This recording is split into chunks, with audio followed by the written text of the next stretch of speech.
Hi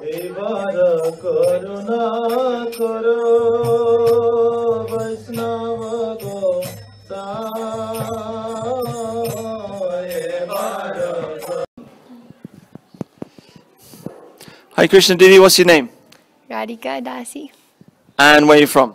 I am from Tatashta Shakti. No, really, okay, San Francisco / India / everywhere. And how did you become a devotee in 10 minutes? Okay, so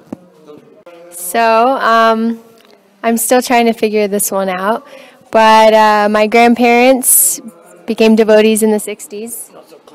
They were Prabhupada disciples, and my grandpa was actually an ISKCON sannyasi, and so my mom, He's a big guru, isn't he? Something like that, yeah. What's his name? Bhagavan. Bhagavan. Anyways, so my mom grew up in New Mayapur, and I grew up in ISKCON, and I spent a lot of time in Vrindavan when I was young. We lived in Gokul for some time, but everything was kind of dry, you know. We lived in, actually we stayed in like a Pushti Marg type temple for some time. Anyways, but everything was kind of dry until we met Gurudev. Actually, everything was pretty dry until we met Gurudev. And then, so we met Gurudev in 1998 in LA, and he came and changed our lives forever. I don't really remember my life before Gurudev, actually. I mean, like little bits here and there, but it's all kind of a blur. And 8 or 9, yeah. So my mom, she had been really praying to Srila Prabhupada and saying that, okay, you're my grandfather. You know, he named her when she was a baby, and she's like, you're my grandfather, you're Jagat Guru. But if I don't have a personality like you in my life, then how can I continue? How can I feel anything? So she was really praying. And then 1 week later, Budaya Prabhu was like, there's this great Vaishnav and he's coming. So we went and we saw him. And the minute I saw him, I just had this, I heard other people calling him Gurudev, and I just had this feeling like I want him to be my Gurudev. So then my mom said, go ask him if he'll be your Gurudev. So I went up to him and I said, will you be my Gurudev? And he patted me on the head and said, well, certainly. And then it was history from there, because when Guru comes into your life, that's actually the very, very beginning of your journey. And even if you're not ready, and even if you don't even know, like with Gurudev, I didn't really know why I wanted him to become my Gurudev. I didn't even really know, you know, theoretically, okay, this is a pure Mahabhagavat Vaishnav, this is a maidservant of Srimati Radhika. But that attraction, that like soul belonging is so powerful that all you want to do is be around that person. All you want to do is look into that person's eyes. All you want to do is hear their words. So then after that, Gurudev came to our house, and then we went to Vajra with him. And that was the first time that Yeah, Gurudev came to our house in LA. Yeah, it was really nice. And all I remember hearing him say for like the next 7 days, the only like thing I can really remember is hearing the way he would say Srimati Radhika. Like I had never heard Srimati Radhika's name said like that in ISKCON. Srimati Radhika, Srimati Radhika. It was like the most beautiful thing. And actually, when my mom first went to meet him, she brought all these flowers, and she went into the room, and Gurudev said to her, he looked at her and he said, my dear darling daughter, you have finally come. I've been waiting for you for so long. That was the first thing he ever said to her. And then she went and gave him the flowers, and he said, thank you, but what I actually want is to pick your heart like a beautiful lotus flower and offer to the lotus feet of my Swamini, or Srimati Radhika.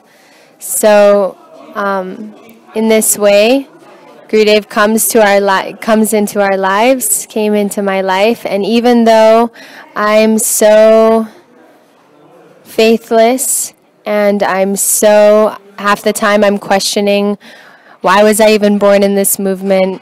Why are things this way? Why are things that way? Why do we do this? This doesn't seem right to me. I'm constantly doubting, and I don't have any real faith at all. But because Gurudev is so sweet, just so full of sweetness, and so full of love and mercy, there's no way to escape that. And again and again, no matter how much of not a devotee I am, Gurudev keeps continuing to guide and carry me through this life, even kicking and screaming against my will. That's nice. So yeah. So hold the mic down, just not so close to your mouth. Okay. So so you do a lot of kirtan, and you're studying kirtan. So can you tell us about that? Well, when I was in, Salt Spring Island in 2000, Yeah. Gurudev was having my mom sing Jai Radha Madhava and different songs. And then one day he was getting into his car and he scrolled down, he opened his window, Right. and he called me forward and he asked me if I could sing Jai Radha Madhava. Yeah. And then after that he told me he wanted me to be a kirtaniya and to sing. And every time he would come, he would engage me in like this service, and so I feel like a special attachment to kirtan, and that's when I feel the most connected to Gurudev, and so I'm really praying that I can continue to understand the mood of kirtan and to learn more and more. He told me to learn mridanga, harmonium, like all instruments and singing. You're studying now? You're studying ragas and things like that? That's a personal question. Maybe. Okay. So now you're doing your bhajan in Navadvip? I wouldn't call it bhajan, but Shripad Premananda Prabhu is so kindly, amazingly exiled me to Navadvip for the last year, Okay. where I've had the chance to help with Srila Gurudev's Samadhi and with the artwork for Srila Gurudev's Samadhi. And it's been really perfect for me because Navadvip Dham is Aparad Banjan and very, very, very merciful. And Srila Gurudev is there, so I'm really, really happy to be there. Really, really, really, really, really, really, really happy. And so you're painting the murti? It's going really good. They're really beautiful, and there's going to be over 40 kunjas in Gurudev's Samadhi with different decorations and different pastimes from Srimati Shamrani Jidi's paintings. Right. Yeah.